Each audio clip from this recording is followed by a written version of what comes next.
আওয়ামী লীগ কিন্তু মরে যায়নি। আওয়ামী লীগ এই দেশকে, বাংলাদেশকে স্বাধীন করেছে।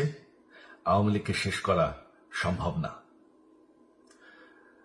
আমরা বলেছিলাম যে আমার পরিবার আর রাজনীতি করবে না, তবে আমাদের নেতাকর্মীর উপর যেভাবে হামলা হচ্ছে, এই পরিস্থিতিতে আমরা হাল ছেড়ে দিতে পারি না। বাংলাদেশে যদি গণতন্ত্র, নতুন বাংলাদেশ গড়ে তুলতে হয়, আওয়ামী লীগ ছাড়া সম্ভব না। আওয়ামী লীগ হচ্ছে সব থেকে বড় দল। আওয়ামী লীগ কোথাও যাবে না, আওয়ামী লীগ শেষ হয়ে যাবে না। আওয়ামী লীগকে শেষ করা সম্ভব না। আওয়ামী লীগের নেতাকর্মীদের আমি সবাইকে আহ্বান জানাচ্ছি যে আপনারা সাহস নিয়ে দাঁড়ান। আপনারা একা না, আমরা আছি। বঙ্গবন্ধুর পরিবার কোথাও যায়নি, আমরা আপনাদের সাথে আছি।